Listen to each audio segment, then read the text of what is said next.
Christian missionary ধৰ্ম কেতিয়াও ভাৰতৰ ধৰ্ম নহয়।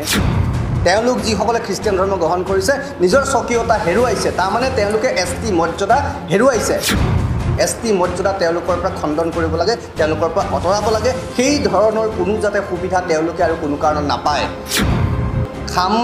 চিফুং, চেৰজা এইবোৰ খ্ৰীষ্টিয়ানৰ বস্তু নহয়। খ্ৰীষ্টিয়ান মিছনাৰী धोरोमा माब्लाबाबो भारतनि धोरोम नङा। खाम, सिफुं, सेरजा बेफोर आगजुफोरा ख्रिस्टियान धोरोमनि नङा।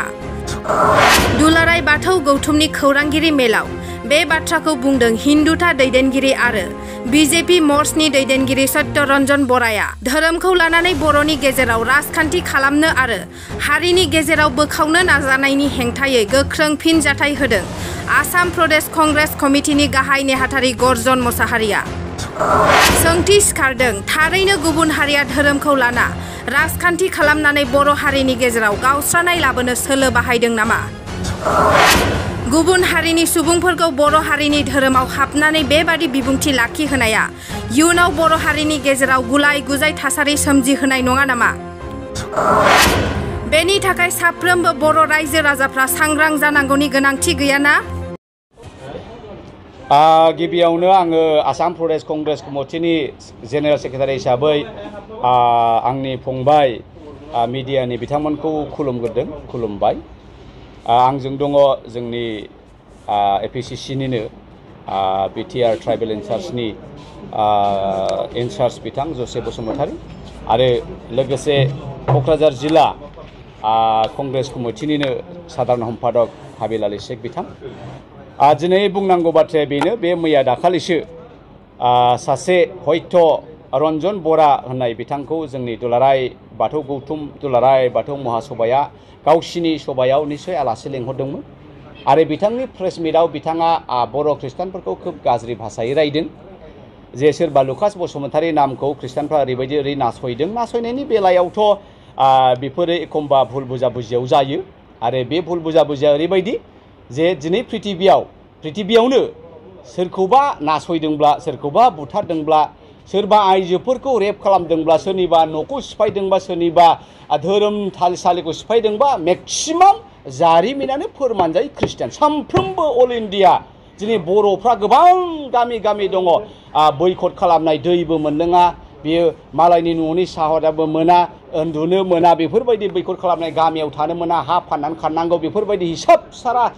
बायजाबथु बोसोरफ्रोमबो गोबां केस जानाया जोंनि बड'लेण्डआवबो जाबाय थादों। दा बेफोर खोथाखौ आं फोलावनो सानाखै, नाथाय मोनसे जिनिसखौहाय जोंनि दुलाराय बाथौ गौथुमनि दैदेनगिरि बिथांमोना खोब बुजिनाया मोजां जे बर'फ्रा दिनैसिमबो खोब खौसे। धोरोमखौ लानानै बर'फ्रा मालाबाबो बेबायदि दाङाबाजि जाफेराखै जे सोरबा ख्रिस्टाना आं बर' नङा होनफेराखै, बा सोरबा कृष्ण गुरुआबो आं बर' नङा होनफेराखै, सोरबा माबाया जय गुरुआबो बा कृष्ण गुरुआबो आं बर' नङा होनफेराखै। जों बर'आ बर'यैनो थाबाय थादों, जुदियो जों गोबां गुबुन गुबुन धोरोम आरो फोथायनायखौ लादों, बर'आ बर'यैनो दं आरो जोङो दिनैसिमबो बे सेन्टिमेन्टखौ लानानै ज' लैहोर लैहोर आन्दलनबो खालामदों जोंनो आलादा बर'लेण्ड नांगौ होननानै। गोबां साखि, गोबां फोरमानफोर दङ। दा बेनि गेजेरावनो मोनसे गाज्रि चक्रआ जोंनि गेजेराव हाबनो नागिरदों। दिनैहाय INDFB गैला, BLT गैला आरो आन्दलनकारिफोर गैला आरो बड'लेण्ड बिनायाबो गैथ'ला। बेखायनो फै जोङो बे समावनो सानसावनो डान्स मारेनि जे बर'फोरखौ जोङो धोरोम लानानै बोखावनि, फै जोङो बर'फोरखौ नोरजिया खालामनि। दा गाज्रि मानसिफ्रा बेखौ जादों। दा दुलाराय बाथौ गौथुमा बे जिनिसखौ नोजोर होआखै, खारन बे जिनिसा दिनै बेरखांदों। बिथां हयथ' रन्जन बरा बिथाङा बुंनाय मथेब्ला जे दिनैनो गाबोननो जे बर' बाथौफ्रा बर' ख्रिस्टानखौ बुख्रेबनांगौ, सुख्रेबनांगौ, दानथारनांगौ बेबायदिसो बाथ्रा फैदों। खारन बर' ख्रिस्टाना जे बर' नङा, बर' ख्रिस्टान जानाय लोगो लोगो ट्राइबेलनिफ्राय बन्स्थ जानांगौ, ट्राइबेलनिफ्राय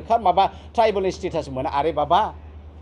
बेखौथ' सोरबा ख्रिस्टाना बा बर' ट्राइबेला डिमान्ड खालामनानै लायाखै, बे संबिधानिक आखारैसो जोङो मोनबाय थादों। जेसेबांसिम भारतनि संबिधानाव सासे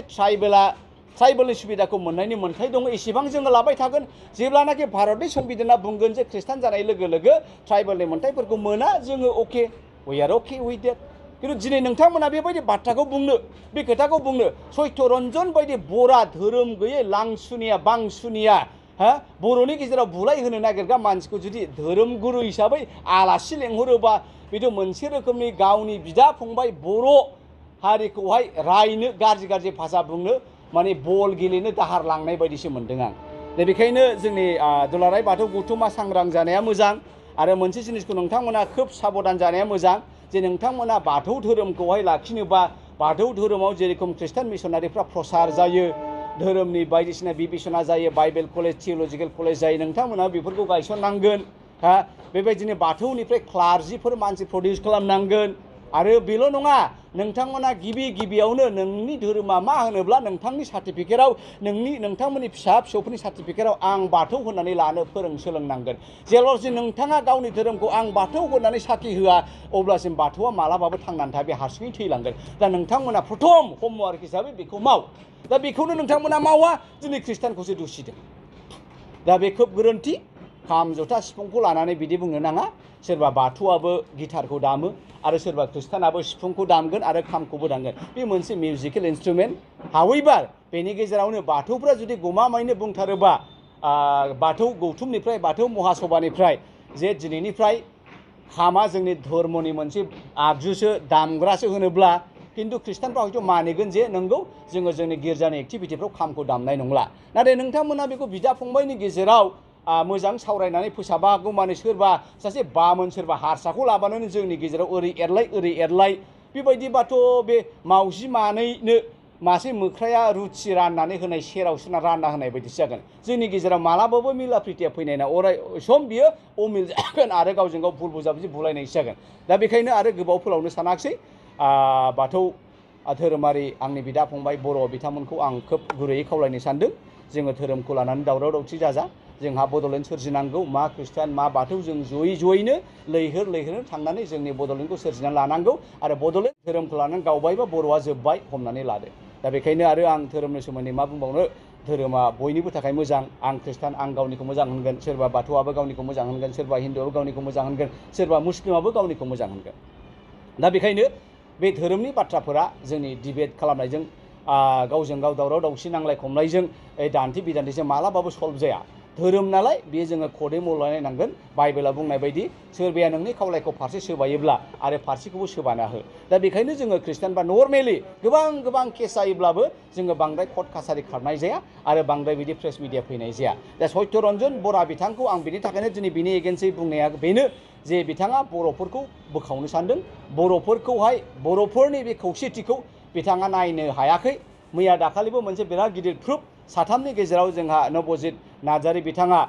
DID आव जे ओरैबायदि देरहानानै फैदों बेबो बर'फोरनिनो मा ख्रिस्टियान मा हिन्दु मा बाथौ गासिबो सानफ्रामबो